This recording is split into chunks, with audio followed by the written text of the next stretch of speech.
Hi, welcome back. You're tuned into Chartbusters on CNBC TV 18. Well, as promised, let's get in the management of Greenpanel Industry, which is the stock on our radar today.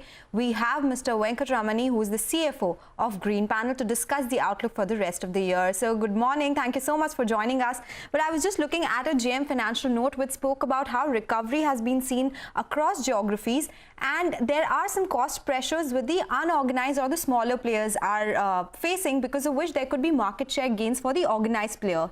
Are you seeing that there is a shift in demand from unorganized market to organized market, and does that mean more price hikes because of the cost inflation that you've been seeing? Good morning. Yes, we have been taking price increases to sustain the margins because raw material costs have been going up relentlessly, especially on the chemical resin side. Yes, so the cost increases, the price increases have helped us to sustain the margins. And yes, the unorganized segment of MDF is small. I won't say they are really a competition, but more of a irritant because of their invoicing practices. How much price hike have you taken, and how much will you be taking? We have taken price increases of around 4% in the first quarter as well as the current quarter. And future price hikes will depend on hikes in raw material prices. So in both your verticals, right, sir? You're talking about a 4% increase in the quarter one. I remember we had spoken in May. You told us you had taken a price increase at that point of time. And you've taken another price increase of around 4% in both your divisions, your MDF as well as your plywood? No, we have not taken any price increase in plywood in the current quarter. So okay.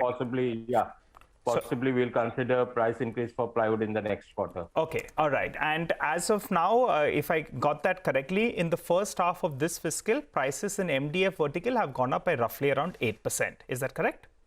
That's correct. What is and we have also taken some price corrections in the OEM segment, which will help to improve the realizations and the margins.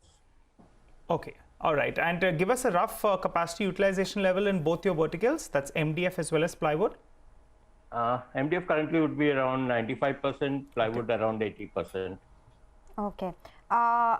Your exports, they have in fact increased to 31% versus 13% in quarter 4 of FY21. Give us a sense of how much will the share go to? What are the margins that you enjoy in this particular segment? And are you facing those freight issues? And if yes, how is it impacting your export revenues? The realizations have gone up 20% on a sequential basis. That is something you told us in quarter 1. Yeah, that's right. In fact, the realizations have gone up in the current quarter. So the first quarter export realizations are around 15,600. They will probably be around 18,500 in the current quarter. And yes, we are facing logistics issues on the export side, which is, possibly hindering us from having capacity utilization of 100% and beyond. But then again, it's a blessing in one sense because it's helping to improve the overall margins. Okay, all right. And what is the difference between the exports as well as domestic sales in terms of margins? If you could give us a rough number out there.